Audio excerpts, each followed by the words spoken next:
ಎಲ್ಲರಿಗೂ ನಮಸ್ಕಾರ. ನಾನು ನಿಮ್ಮ ಶ್ರೀಶೈಲ್ ಪಾಟೀಲ್. ನಮ್ಮ ಶ್ರೀರಕ್ಷೆ ಯೂಟ್ಯೂಬ್ ಚಾನಲ್ಗೆ ಸ್ವಾಗತ. ನಾವು ಇವತ್ತೇನು ನೋಡ್ತಾ ಹೋಗೋಣ ಅಂತಂದ್ರೆ ಭಾರತ ಸಂವಿಧಾನದ ಪ್ರಸ್ತಾವನೆಯ ಬಗ್ಗೆ ನೋಡ್ತಾ ಹೋಗೋಣ. ಏನು ಪ್ರಿಯಾಂಬಲ್ ಆಫ್ ಇಂಡಿಯನ್ ಕಾನ್ಸ್ಟಿಟ್ಯೂಷನ್ ಅಂತ ಕರಿತೀವಲ್ಲ, ಅಂಥ ಪ್ರಿಯಾಂಬಲ್ ಬಗ್ಗೆ ನಾವು ಇವತ್ತು ಏನು ನೋಡ್ತಾ ಹೋಗೋಣ. ಯಾವ ರೀತಿಯಾಗಿ ಭಾರತ ಸಂವಿಧಾನದ ಪ್ರಸ್ತಾವನೆಯನ್ನು ಬರೆಯಲಾಗಿದೆ ಅನ್ನೋದನ್ನು ನೋಡ್ತಾ ಹೋಗೋಣ. ಮೊದಲನೇದಾಗಿ ಏನು ನೋಡೋಣ ಅಂತಂದ್ರೆ, ಈ ಭಾರತ ಸಂವಿಧಾನದ ಪ್ರಸ್ತಾವನೆ ಪ್ರಿಯಾಂಬಲ್ ಆಫ್ ಇಂಡಿಯನ್ ಕಾನ್ಸ್ಟಿಟ್ಯೂಷನ್ ಅಂತ ಏನು ಕರಿತೀವಲ್ಲ, ಇದು ವಿಶ್ವದ ಎಲ್ಲ ಇತರೆ ದೇಶಗಳು ಪ್ರತಿಯೊಂದು ದೇಶಗಳು ತಮ್ಮದೇ ಆದಂಥ ಒಂದು ಪ್ರಸ್ತಾವನೆಯನ್ನು ಹೊಂದಿದಾವೆ. ಹೆಂಗವು ತಮ್ಮದೇ ಆದಂಥ ಪ್ರಸ್ತಾವನೆಯನ್ನು ಹೊಂದಿದಾವಲ್ಲ, ಹಂಗೆ ಭಾರತ ಸಂವಿಧಾನವು ಕೂಡ ತನ್ನದೇ ಆದಂಥ ಪ್ರಸ್ತಾವನೆಯನ್ನು ಹೊಂದುತ್ತಾ ಹೋಗಿದೆ. ಇಂಥ ಪ್ರಸ್ತಾವನೆಯನ್ನು ಏನಂತ ಕರೀತಾರೆ ಅಂತಂದ್ರೆ ಸಂವಿಧಾನದ ಕೈಗನ್ನಡಿ ಅಂತ ಕರೀತಾರೆ. ನಮ್ಮ ಪ್ರಸ್ತಾವನೆಯನ್ನು ಏನಂತ ಕರೀತಾರೆ? ಸಂವಿಧಾನದ ಕೈಗನ್ನಡಿ ಅಂತ ಕರೆಯಲಾಗ್ತದೆ. ಇಂಥ ಪ್ರಸ್ತಾವನೆಯನ್ನು ಜವಾಹರ್ಲಾಲ್ ನೆಹರೂರವರು, ಭಾರತದ ಪ್ರಪ್ರಥಮ ಪ್ರಧಾನಮಂತ್ರಿ ಅಂತ ಏನು ಕರಿತೀವಲ್ಲ, ಅಂಥ ಜವಾಹರ್ಲಾಲ್ ನೆಹರೂರವರು 13 ಡಿಸೆಂಬರ್ ಇದು ಡೇಟ್ ಭಾಳ ಇಂಪಾರ್ಟೆಂಟ್ ಆಗ್ತಾವೆ. 13 ಡಿಸೆಂಬರ್ 1946 13 ಡಿಸೆಂಬರ್ 1946ರಲ್ಲಿ ಧ್ಯೇಯಗಳ ನಿರ್ಣಯವನ್ನು ಮಂಡನೆ ಮಾಡ್ತಾರೆ. ಏನು ಮಾಡ್ತಾರೆ? ಧ್ಯೇಯಗಳ ನಿರ್ಣಯವನ್ನು ಮಂಡನೆ ಮಾಡ್ತಾ ಹೋಗ್ತಾರೆ. ನಂತರದಲ್ಲಿ ಏನಂತಂದ್ರೆ ಪ್ರಸ್ತಾವನೆ ಏನಂತಂದ್ರೆ, ಈ ಧ್ಯೇಯಗಳ ನಿರ್ಣಯ ಏನು ಮಂಡನೆ ಮಾಡ್ತಾರಲ್ಲ, ಅದು ಪ್ರಸ್ತಾವನೆಯ ಮೂಲ ಆಧಾರ ಆಗೈತಿ. ಏನು 13 ಡಿಸೆಂಬರ್ 1946ರಲ್ಲಿ ಪ್ರಸ್ತಾವನೆಯ ಧ್ಯೇಯಗಳ ನಿರ್ಣಯವನ್ನು ಮಂಡನೆ ಮಾಡ್ತಾರಲ್ಲ, ಅದು ಏನು ಪ್ರಸ್ತಾವನೆಯ ಮೂಲ ಆಧಾರ. ಇಂಥ ಪ್ರಸ್ತಾವನೆಯನ್ನು ಯಾವಾಗ ಅಂಗೀಕಾರ ಮಾಡಿದರು? ಅಂಗೀಕಾರ ಆಗಿದ್ದು ಜನವರಿ 22, 1947. ಜನವರಿ 22, 1947. 1947 ಜನವರಿ 22ರಂದು ಅಂಗೀಕಾರ ಆಗ್ತಾ ಹೋಗ್ತದೆ. ಇಂಥ ಪ್ರಸ್ತಾವನೆಯು ಯಾವುದೇ ರೀತಿಯ ನ್ಯಾಯರಕ್ಷಿತವಾಗಿಲ್ಲ. ಪ್ರಸ್ತಾವನೆ ಈಗ ಮೂಲಭೂತ ಹಕ್ಕುಗಳಿಗೆ ನೀವು ಧಕ್ಕೆ ಆತಂತಂದ್ರೆ ಹೈಕೋರ್ಟಿಗೆ ಹೋಗ್ಬೋದು, ಸುಪ್ರೀಂ ಕೋರ್ಟ್ಗೆ ಹೋಗ್ಬೋದು. ನೀವು ಅದೇ ರೀತಿಯಾಗಿ ಇಲ್ಲಿ ಏನರ ನಿಮಗೆ ಪ್ರಸ್ತಾವನೆಗೆ ಏನರ ನಿಮಗೆ ಧಕ್ಕೆ ಆತಂತಂದ್ರೆ ಎಲ್ಲೂ ಹೋಗಾಕ ಬರುವುದಿಲ್ಲ. ಯಾಕಂತಂದ್ರೆ ಪ್ರಸ್ತಾವನೆ ಏನಲ್ಲ ಅಂತಂದ್ರೆ ನ್ಯಾಯ ರಕ್ಷಿತ ಅಲ್ಲ. ಮತ್ತು ಈ ಪ್ರಸ್ತಾವನೆಯನ್ನು ಅನುಷ್ಠಾನಕ್ಕೆ ತೊಗೊಂಬರ್ರಿ ಅಂದರೆ ಜಾರಿಗೊಳಿಸ್ರಿ, ಇದ್ರೊಳಗೆ ಏನರ ಸೇರ್ಪಡೆ ಆಗಲಿ ಅಂತ ಹೇಳ್ಕೊಂಡು ನಾವು ಯಾವುದೇ ನ್ಯಾಯಾಲಯಕ್ಕೆ ಹೋಗಕ್ಕೆ ಬರೋದಿಲ್ಲ. ಅದನ್ನು ತಿದ್ದುಪಡಿ ಮಾಡುವ ಅಧಿಕಾರ ಯಾವುದಕ್ಕೈತಿ? ಸಂಸತ್ತಿಗೆ ಮಾತ್ರ ಇರ್ತೈತಿ. ಇದರ ಅನುಷ್ಠಾನಕ್ಕೆ ನಾವು ಯಾವುದೇ ಎಲ್ಲಿ ಮೊರೆ ಹೋಗಕ್ಕೆ ಬರೋದಿಲ್ಲ ಅಂತಂದ್ರೆ ನ್ಯಾಯಾಲಯದ ಮೊರೆ ಹೋಗಕ್ಕೆ ಬರೋದಿಲ್ಲ. ಇಟ್ಸ್ ವೆರಿ ಇಂಪಾರ್ಟೆಂಟ್ ಇದೆ. ಇಂಥ ಈಗ ಪ್ರಸ್ತಾವನೆಯಲ್ಲಿ ಈಗ 1976 ಏನು ನಾವು ಮಿನಿ ಸಂವಿಧಾನ, ಇಂದಿರಾ ಗಾಂಧಿ ತಿದ್ದುಪಡಿ, ಅತಿ ದೊಡ್ಡ ತಿದ್ದುಪಡಿ ಅಂತ ಏನು ಕರಿತಾವಲ್ಲ, ಅಂಥ ಅತಿ ದೊಡ್ಡ ತಿದ್ದುಪಡಿ ಆದಂಥ ಎಷ್ಟನೇ ತಿದ್ದುಪಡಿ ಅಂತಂದ್ರೆ 42ನೇ ತಿದ್ದುಪಡಿ. ಈ 42ನೇ ತಿದ್ದುಪಡಿಯಲ್ಲಿ ಇಂದಿರಾ ಗಾಂಧಿಯವರು ಪ್ರಸ್ತಾವನೆಯಲ್ಲಿ 3 ಪದಗಳನ್ನು ಸೇರ್ಪಡೆ ಮಾಡ್ತಾರೆ. ಯಾವ 3 ಪದಗಳು? ಒಂದನೇದ್ದು ಸಮಾಜವಾದಿ ಅನ್ನೋ ಪದ, ಇನ್ನೊಂದು ಜಾತ್ಯತೀತತೆ, ಇನ್ನೊಂದು ಸಮಗ್ರತೆ. ಸಮಾಜವಾದಿ, ಜಾತ್ಯತೀತ, ಸಮಗ್ರತೆ ಈ 3 ಪದಗಳನ್ನು ಇಂದಿರಾ ಗಾಂಧಿಯವರು ಏನು ಮಾಡ್ತಾರೆ ಅಂತಂದ್ರೆ 1976ರಲ್ಲಿ 42ನೇ ತಿದ್ದುಪಡಿ ಮಾಡುವ ಮೂಲಕ ಭಾರತ ಸಂವಿಧಾನಕ್ಕೆ ಪೀಠಿಕೆಗೆ ಸೇರ್ಪಡೆ ಮಾಡ್ತಾ ಹೋಗ್ತಾರೆ. ನಂತರದಲ್ಲಿ ಪ್ರಸ್ತಾವನೆಯ ಬಗ್ಗೆ ವಿವಿಧ ಹೇಳಿಕೆಗಳಿದಾವು. ಯಾರ್ಯಾರ ಪ್ರಸ್ತಾವನೆ ಬಗ್ಗೆ ಏನೇನಂದ್ರು ಅಂತ ನೋಡ್ತಾ ಹೋಗೋಣ. ಎನ್.ಎ. ಪಾಲ್ಕಿವಾಲ್ ಅವರು, ಮೊದಲನೇದಾಗಿ ಎನ್.ಎ. ಪಾಲ್ಕಿವಾಲ್ ಅವರು ಏನಂತಾರೆ ಅಂತಂದ್ರೆ, ಪ್ರಸ್ತಾವನೆ ಭಾರತ ಸಂವಿಧಾನದ ಪ್ರಸ್ತಾವನೆ ಏನೈತಲ್ಲ ಅದು ಗುರುತಿನ ಚೀಟಿ ಅಂತ ಕರೀತಾರೆ. ಏನು ಐಡೆಂಟಿಟಿ ಕಾರ್ಡ್ ಅಂತ ಕರಿತಾವಲ್ಲ, ಅಂತ ಗುರುತಿನ ಚೀಟಿ ಅಂತ ಯಾರು ಕರಿತಾರೋ ಎನ್.ಎ. ಪಾಲ್ಕಿವಾಲ್ ಅವರು ಕರೀತಾರೋ. ಜಸ್ಟಿಸ್ ಹಿದಾಯತುಲ್ಲಾ ಅವರು ಏನಂತಾರೋ, ಹಿದಾಯತುಲ್ಲಾ ಅವರು ಭಾರತ ಸಂವಿಧಾನದ ಪ್ರಸ್ತಾವನೆ ಸಂವಿಧಾನದ ಆತ್ಮ, ವೆರಿ ಇಂಪಾರ್ಟೆಂಟ್, ಏನು ಸಂವಿಧಾನದ ಆತ್ಮ. ಇವ್ರ ಮೇಲೂ ಕ್ವಶನ್ ಆಗೈತಿ. ಇದು ಒಂದೇನೋ ವಾಕ್ಯ ಕೊಡ್ತಾರೋ, ಈ ವಾಕ್ಯ ಕೊಟ್ಟಕಸ ಅದನ್ನ ಯಾರು ಹೇರು ಅಂತೇಳಿ ಆಪ್ಷನ್ಸ್ ಕೊಟ್ಟನು ಕೊಡ್ತಾರೋ ಅದಕ್ಕೆ. ಇನ್ನು ಠಾಕೂರ್ ದಾಸ್ ಭಾರ್ಗವ್ ಅವ್ರು ಏನು ಹೇಳ್ತಾ ಹೋಗ್ತಾರ ಅಂದ್ರೆ, ಪ್ರಸ್ತಾವನೆ ಸಂವಿಧಾನದ ಆತ್ಮ ಮತ್ತು ಹೃದಯ ಅಂತ ಕರೀತಾರೋ. ಏನ ಆತ್ಮ ಮತ್ತು ಹೃದಯ. ನೀವು ನೆನಪಿಟ್ಕೋಬೇಕು, 32ನೇ ಕಲಮನ್ನ ಡಾಕ್ಟರ್ ಬಿ.ಆರ್. ಅಂಬೇಡ್ಕರ್ ಅವರು ಸಂವಿಧಾನದ ಆತ್ಮ ಮತ್ತು ಹೃದಯ ಅಂತ ಕರ್ತಾರೆ. ಮತ್ತು ಠಾಕೂರ್ ಭಾರ್ಗವ್ ದಾಸ್ ಅವರು ಪ್ರಸ್ತಾವನೆಯನ್ನ ಸಂವಿಧಾನದ ಆತ್ಮ ಮತ್ತು ಹೃದಯ ಅಂತ ಕರೀತಾರೆ. ಅದ ಬೇರೆ ಇದ ಬೇರೆ ನೆನಪಿಟ್ಕೋಬೇಕು ನೀವು. ಕೆ ಎಂ ಮುನ್ಸಿ ಅವರು ಪ್ರಸ್ತಾವನೆಯನ್ನ ಏನಂತ ಕರೀತಾರ ಅಂತಂದ್ರ ಸಂವಿಧಾನದ ಜಾತಕ ಪಕ್ಷಿ. ಇದು ಭಾಳ ಸಲ ಕ್ವಶನ್ ಆಗೈತಿ. ಪ್ರಸ್ತಾವನೆಯನ್ನ ಜಾತಕ ಪಕ್ಷಿ, ಪ್ರಸ್ತಾವನೆ ಸಂವಿಧಾನದ ಜಾತಕ ಪಕ್ಷಿ ಅಂತ ಕರಿತಾ ಹೋಗ್ತಾರೆ. ಇನ್ನು ನೆಕ್ಸ್ಟ್ ನಮ್ಮ ಭಾರತ ಸಂವಿಧಾನದ ಪ್ರಸ್ತಾವನೆ ಯಾವ ರೀತಿ ಪ್ರಾರಂಭ ಆಗ್ತೈತಿ? ಭಾರತ ಸಂವಿಧಾನದ ಪ್ರಸ್ತಾವನೆ ಪ್ರಾರಂಭವಾಗುವುದು ಭಾರತದ ಪ್ರಜೆಗಳಾದ ನಾವು ಯಾರು? ಭಾರತದ ಪ್ರಜೆಗಳಾದ ನಾವು ಭಾರತವನ್ನು ಒಂದು ಸಾರ್ವಭೌಮ, ವೆರಿ ಇಂಪಾರ್ಟೆಂಟ್ ಅಯ್ಯವ, ಸಾರ್ವಭೌಮ ಸಮಾಜವಾದಿ ಜಾತ್ಯತೀತ ಪ್ರಜಾಸತ್ತಾತ್ಮಕ ಗಣರಾಜ್ಯ. ಏನೇನ? ಸಾರ್ವಭೌಮ ಸಮಾಜವಾದಿ ಜಾತ್ಯತೀತ ಪ್ರಜಾಸತ್ತಾತ್ಮಕ ಗಣರಾಜ್ಯವನ್ನಾಗಿ ಪರಿವರ್ತಿಸಲು ಎಲ್ಲ ಪೌರರಿಗೂ ಎಲ್ಲ ಪೌರರಿಗೂ ನ್ಯಾಯ ಅನ್ನೋ ಪದವನ್ನು ರಷ್ಯಾ ಕ್ರಾಂತಿಯಿಂದ 1917ರಲ್ಲಿ ಅಲ್ಲಿಂದ ನಾವೇನು ಮಾಡ್ತೀವಿ, ನಮ್ಮ ಸಂವಿಧಾನಕ್ಕೆ ತಗೋತೀವಿ ರಷ್ಯಾದಿಂದ. ಈ ನ್ಯಾಯ ಒಳಗೆ ಯಾವ್ಯಾವ ಥರದ ನ್ಯಾಯ? ಸಾಮಾಜಿಕ ನ್ಯಾಯ ಆಗಿರ್ಬೋದು, ಆರ್ಥಿಕ ನ್ಯಾಯ ಆಗಿರ್ಬೋದು, ಮತ್ತು ರಾಜಕೀಯ ನ್ಯಾಯ. ಅದೇನೇನಂತ ಮುಂದೆ ಹೇಳ್ತಾ ಹೋಗ್ತೀನಿ ನಾನು. ನೆಕ್ಸ್ಟ್ ಸ್ವಾತಂತ್ರ್ಯ. ಯಾವುದ್ರೊಳಗೆ ಸ್ವಾತಂತ್ರ್ಯ?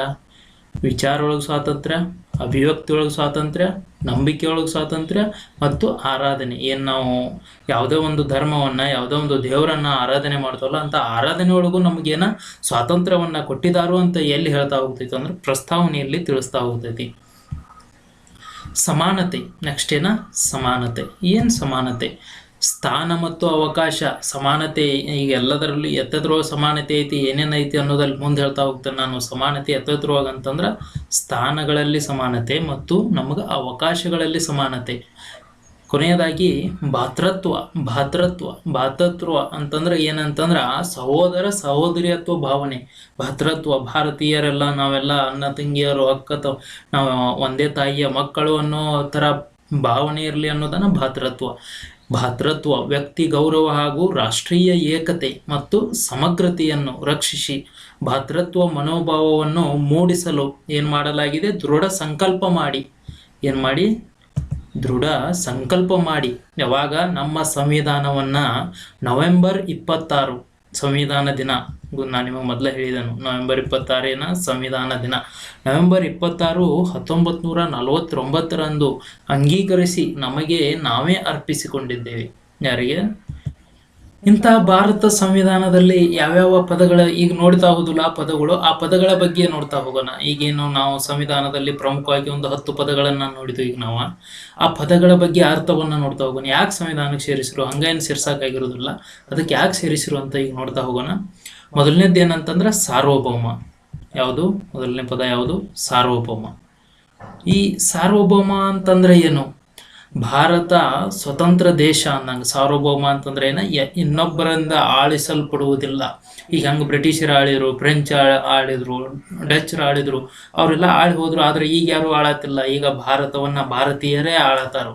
ಭಾರತೀಯರಿಂದ ಭಾರತೀಯರಿಗಾಗಿನೇ ಭಾರತ ಅನ್ನೋದನ್ನ ಇಲ್ಲಿ ಸಾರ್ವಭೌಮ ಎನ್ನೋದ್ರ ಮೂಲಕ ಏನು ಮಾಡ್ತಾ ಹೋಗ್ತಾರೆ? ತಿಳಿಸ್ತಾ ಹೋಗ್ತಾರೆ. ಭಾರತ ಸ್ವತಂತ್ರ ದೇಶ ಅಂತ ತಿಳಿಸ್ತಾರೆ. ಆಂತರಿಕ ಮತ್ತು ಬಾಹ್ಯ ಸ್ವಾತಂತ್ರ್ಯ. ಭಾರತಕ್ಕೆ ಏನೈತಿ? ಆಂತರಿಕನೂ ಐತಿ, ಬಾಹ್ಯ ಸ್ವಾತಂತ್ರ್ಯ ಅಂತ ಐತಿ. ಅಂದ್ರೆ ವಿದೇಶದೊಂದಿಗೆ ಸಂಪರ್ಕ ಕಲ್ಪಿಸೋದು ಭಾರತದ ಸ್ವಾತಂತ್ರ್ಯನ ಐತಿ. ಭಾರತದ ಒಳಗನು ಸಂಬಂಧ ಕಲ್ಪಿಸೋದು ಭಾರತದ ಸ್ವಾತಂತ್ರ್ಯ ಐತಿ. ಅಂತಂದ್ರೆ ಏನು? ಆಂತರಿಕ ಮತ್ತು ಬಾಹ್ಯ ಎರಡೂ ರೀತಿ ಭಾರತ ಏನೈತಿ? ಸದೃಢ ಐತಿ ಅಂತ ತಿಳಿಸ್ತಾ ಹೋಗ್ತಾರೆ. ಇನ್ನೊಂದೇನಂತಂದ್ರೆ ಕಾಮನ್ವೆಲ್ತ್. ಈ ಕಾಮನ್ವೆಲ್ತ್ ಅಂದ್ರೆ ಏನು? ಕಾಮನ್ವೆಲ್ತ್ ಅಂದ್ರೆ ಏನಂತಂದ್ರ ಏನು ಬ್ರಿಟಿಷರಿಂದ ಸಂಸ್ಥಾನಗಳು ಈಗ ಭಾರತದ ತರಾನೇ ಈಗ ಭಾರತ, ಶ್ರೀಲಂಕಾ, ಪಾಕಿಸ್ತಾನ ಇತರೆ ಎಲ್ಲಾ ದೇಶಗಳು. ಯಾಕಂದ್ರ ಇಂಗ್ಲೆಂಡನ್ನ ಸೂರ್ಯ ಮುಳುಗದ ನಾಡು ಅಂತ ಕರಿತಿದ್ರು. ಅಂದ್ರೆ ಎಲ್ಲಾ ಕಡೆ ಅವ್ರು ಆಕ್ರಮಿಸ್ಕೊಂಡು ಬಿಟ್ಟಿದ್ರು. ಅಂತ ಅವರಿಂದ ಏನು ಆಳ್ವಿಕೆಗೆ ಒಳಪಟ್ಟ ರಾಷ್ಟ್ರಗಳ ಒಂದು ಒಕ್ಕೂಟ, ಒಂದು ಸಂಘಟನೆಯನ್ನ ಏನಂತ ಕರಿತೀವಿ? ಕಾಮನ್ವೆಲ್ತ್ ಅಂತ ಕರಿತೀವಿ. ಅಂತ ಕಾಮನ್ವೆಲ್ತ್ ಒಕ್ಕೂಟದ ಸದಸ್ಯತ್ವ ಭಾರತ ಯಾವಾಗ ಪಡಿತಂತ್ರ? 1949. 1949ರಲ್ಲಿ ಭಾರತ ಏನ್ ಮಾಡ್ತಾ ಹೋಗ್ತೈತಿ? ಕಾಮನ್ವೆಲ್ತ್ ಒಕ್ಕೂಟದ ಸದಸ್ಯತ್ವವನ್ನು ಪಡಿತಾ ಹೋಗ್ತೈತಿ. ಇನ್ನು ನೆಕ್ಸ್ಟ್ ಎರಡನೇ ಪದ ಅಂತಂದ್ರ ಸಮಾಜವಾದಿ. ಸಮಾಜವಾದಿ ಎಂಬ ಪದ ಮೊದಲು ಇರಲಿಲ್ಲ. ಅದನ್ನ 1976 ತಿದ್ದುಪಡಿಯ ಮೂಲಕ ಏನ್ ಮಾಡ್ತೇವೆ ನಾವು? ಭಾರತ ಸಂವಿಧಾನದ ಪೀಠಿಗೆಗೆ ಸೇರ್ಪಡೆ ಮಾಡ್ತಾ ಹೋಗ್ತೀವಿ. ಹಂಗಂದ್ರೆ ಸಮಾಜವಾದಿ ಅಂತಂದ್ರೆ ಏನು? ಸಮಾಜವಾದಿ ಒಳಗ 2 ತರ ಬರ್ತಾವ. ಒಂದು ಕಮ್ಯುನಿಸ್ಟ್ ಸಮಾಜವಾದಿ, ಇನ್ನೊಂದು ಪ್ರಜಾತಂತ್ರ ಸಮಾಜವಾದಿ. ಕಮ್ಯುನಿಸ್ಟ್ ಅಂದ್ರೆ ಏನ? ಪ್ರಜಾತಂತ್ರ ಅಂದ್ರೆ ಏನ ಅಂತ ಕೇಳ್ಬೋದು ನೀವು.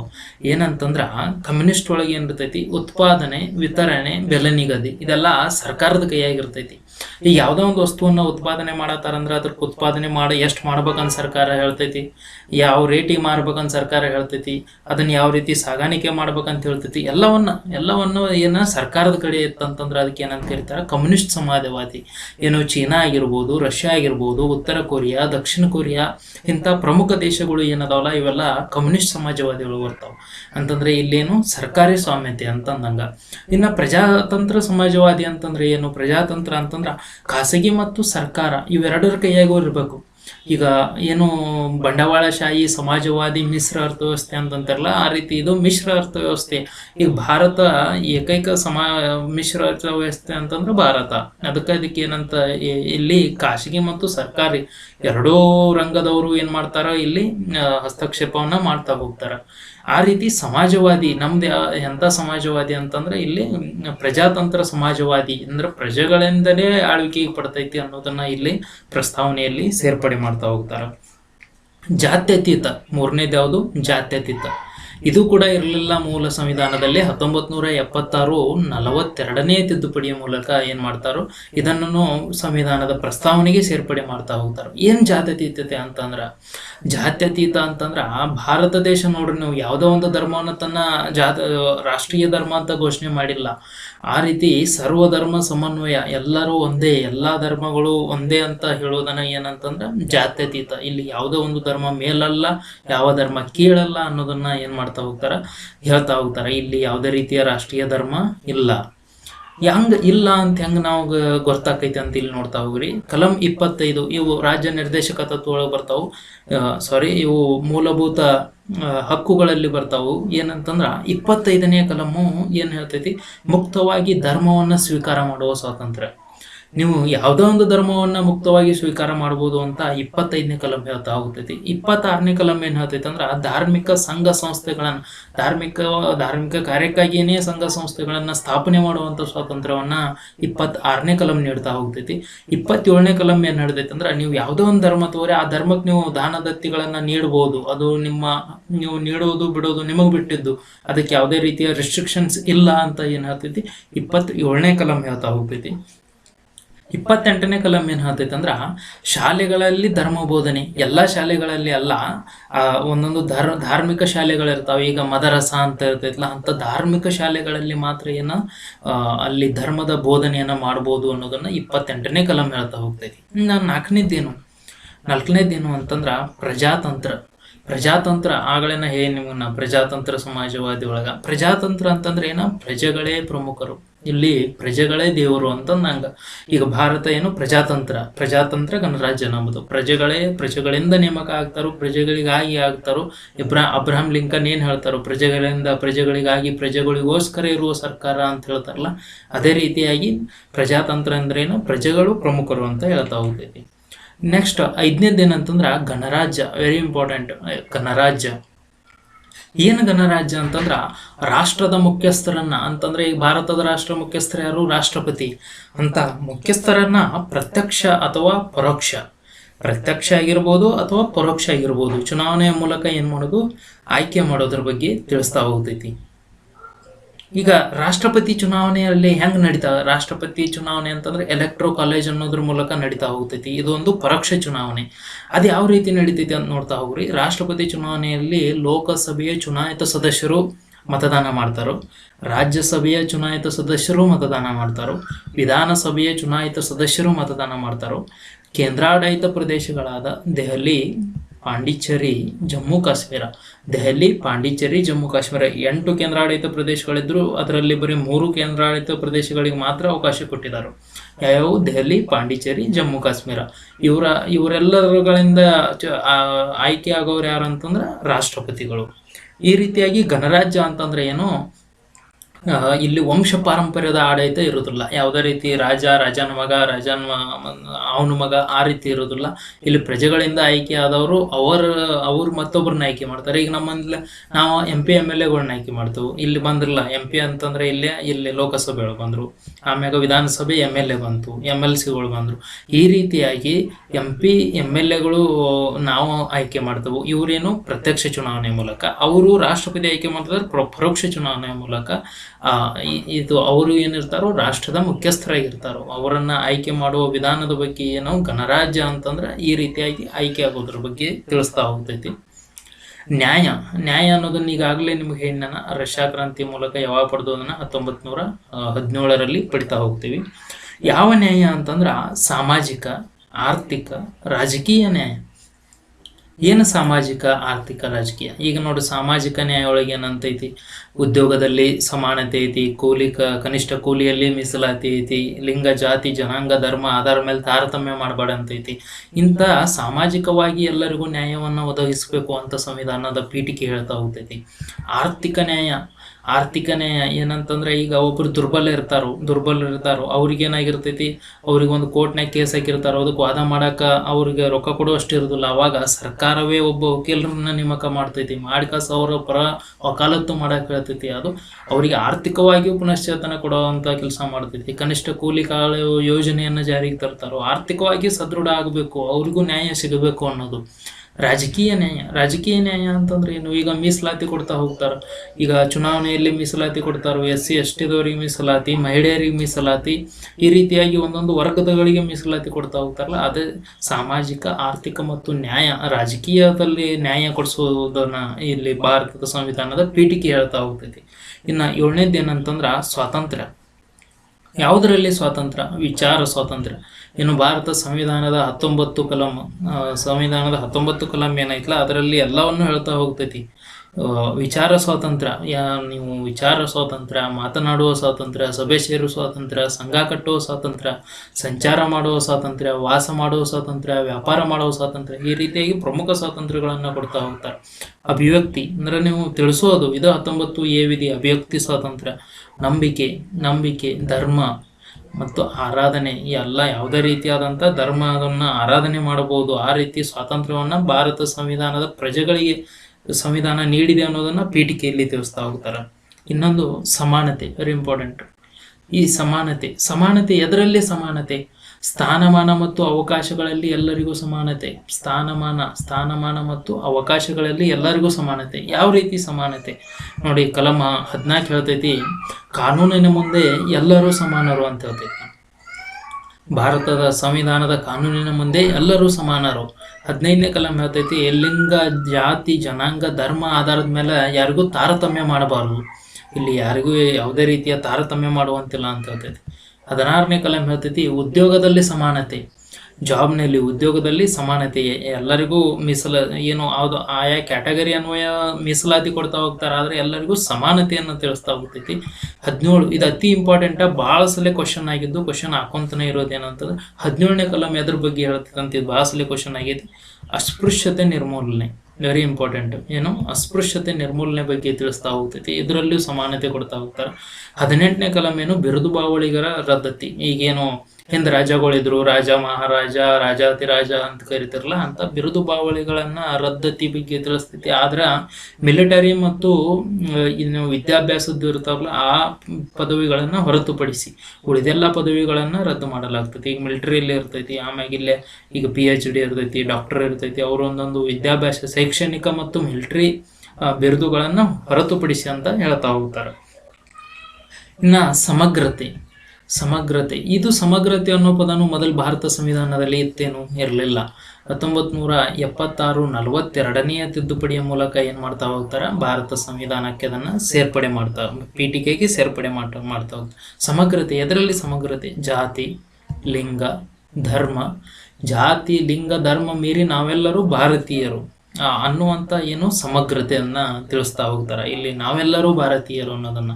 ಇನ್ನು ಕೊನೆಯದೇನಂತಂದ್ರೆ ಭಾತೃತ್ವ ಅಂದ್ರೆ ಸಹೋದರಿಯತ್ವ ಭಾವನೆಯನ್ನು ಭಾರತದಲ್ಲಿರುವ ಎಲ್ಲ ಪ್ರಜೆಗಳು ಬೆಳೆಸ್ಕೊಳ್ತಾರೆ ಅನ್ನೋದನ್ನ ಭಾರತ ಸಂವಿಧಾನದ ಪೀಠಿಕೆಯನ್ನು ಒಂದು ಆಶಾಭಾವನೆಯನ್ನು ತಿಳಿಸ್ತಾ ಹೋಗ್ತೈತಿ. ಇಂಥ ಭಾರತ ಸಂವಿಧಾನದ ಪೀಠಿಕೆಗೆ ಏನು ನೋಡ್ತಾ ಹೋಗೋಣ ಅಂತಂದ್ರೆ ಇನ್ನು ಪ್ರಕರಣಗಳು ಬರ್ತಾವೆ. ಒಂದಿಷ್ಟು ಪ್ರಕರಣಗಳು ಸಂವಿಧಾನದ ಪೀಠಿಕೆಗೆ ಬರ್ತಾ ಹೋಗ್ತಾವೆ. ಅದು ಯಾವ್ಯಾವ ಪ್ರಕರಣಗಳು ಅಂತ ನೋಡ್ತಾ ಹೋಗೋಣ. ಮೊದಲನೇದಾಗಿ 1960ರಲ್ಲಿ ಈ ಈ ಎಲ್ಲ ಪ್ರಕರಣಗಳ ಮೇಲೂ ಕೇಸ್ ಕ್ವಶನ್ ಆಗೇ ಬಿಟ್ಟೈತಿ, ಭಾಳ ಇಂಪಾರ್ಟೆಂಟ್ ಅದ. 1960ರಲ್ಲಿ ಬೇರುಬಾರಿ ಪ್ರಕರಣ ಅಂತ ಆಗ್ತೈತಿ. ಬೇರುಬಾರಿ ಪ್ರಕರಣ ಏನಿದು ಅಂತಂದ್ರೆ, ಈ ಬೇರುಬಾರಿ ಅನ್ನೋರು ಸುಪ್ರೀಂ ಕೋರ್ಟಿನಲ್ಲಿ ಏನು ಕೇಸ್ ಹಾಕಿ ವಕಾಲತ್ತು ಮಾಡಿ ಏನು ಹಾಕ್ತಾರೆ ಅಂತಂದ್ರೆ, ಪ್ರಸ್ತಾವನೆ ಭಾರತ ಸಂವಿಧಾನದ ಭಾಗ ಅಲ್ಲ ಅಂತ ಇವರು ವಾದ ಮಾಡ್ತಾರೋ. ಇಲ್ಲಿ ಏನಾಗ್ತೈತಿ ಅಂದ್ರೆ ಭಾಗ ಅಲ್ಲ ಅಂತ ಸುಪ್ರೀಂ ಕೋರ್ಟ್ ತೀರ್ಪು ಕೊಡ್ತೈತಿ. ಪ್ರಸ್ತಾವನೆ ಭಾರತ ಸಂವಿಧಾನದ ಭಾಗ ಅಲ್ಲ ಅಂತ ಹೇಳ್ತೈತಿ. ಆದ್ರೆ ನಂತರ ಬಂದಂತ 1973 ಇದು ಭಾರತದ ಇತಿಹಾಸದಲ್ಲಿ ಅತಿ ದೊಡ್ಡ ಪ್ರಕರಣ. ಇದು ಯಾವುದಂತಂದ್ರೆ ಕೇಶವಾನಂದ ಭಾರತಿ ವರ್ಸಸ್ ಕೇರಳ ಸರ್ಕಾರ ಪ್ರಕರಣ. ಇಂಥ ಪ್ರಕರಣದಲ್ಲಿ ಸುಪ್ರೀಂ ಕೋರ್ಟ್ ಏನು ತೀರ್ಪು ನೀಡತೈತಿ ಅಂದ್ರೆ, ಪ್ರಸ್ತಾವನೆಯು ಭಾರತ ಸಂವಿಧಾನದ ಭಾಗ ಅಂತ ಹೇಳ್ತೈತಿ. ಪ್ರಸ್ತಾವನೆ ಭಾರತ ಸಂವಿಧಾನದ ಭಾಗ ಅಂತ ಹೇಳ್ತಾ ಹೋಗ್ತೈತಿ. ಅದೇ ರೀತಿ ನೆಕ್ಸ್ಟ್ ಬರ್ತೈತಿ 1995 LIC ಆಫ್ ಇಂಡಿಯಾ ಪ್ರಕರಣ. LIC ಆಫ್ ಇಂಡಿಯಾ ಪ್ರಕರಣದಲ್ಲಿ ಸುಪ್ರೀಂ ಕೋರ್ಟ್ ಏನು ತೀರ್ಪು ನೀಡ್ತೈತಿ ಅಂತಂದ್ರೆ, ಪ್ರಸ್ತಾವನೆ ಭಾರತ ಸಂವಿಧಾನದ ಅವಿಭಾಜ್ಯ ಅಂಗ. ಬೇರುಬಾರಿ ಭಾಗ ಅಲ್ಲ ಅಂತಂದ್ರು, ಕೇಶವಾನಂದ ಭಾರತಿ ಭಾಗ ಅಂತಂದ್ರು. ಆದ್ರೆ LIC ಆಫ್ ಇಂಡಿಯಾ ಪ್ರಕರಣದಲ್ಲಿ ಸುಪ್ರೀಂ ಕೋರ್ಟ್ ಹೇಳ್ತೈತಿ ಪ್ರಸ್ತಾವನೆಯು ಭಾರತ ಸಂವಿಧಾನದ ಅವಿಭಾಜ್ಯ ಅಂಗ ಅಂತ ಹೇಳ್ತಾ ಹೋಗ್ತೈತಿ. ಈ ರೀತಿಯಾಗಿ ಭಾರತ ಸಂವಿಧಾನದ ಪ್ರಸ್ತಾವನೆ ಯಾವ ರೀತಿಯಾಗಿ ಅದರದ ರಚನೆ ಆಯ್ತು, ಅದರಲ್ಲಿ ಯಾವ್ಯಾವ ಪ್ರಮುಖ ಅಂಶಗಳು ಅದಾವು ಅನ್ನೋದನ್ನ ನಾವು ಈಗ ಏನು ಮಾಡ್ತಾ ಹೋದು ಅಂತಂದ್ರೆ ನೋಡ್ತಾ ಹೋದು.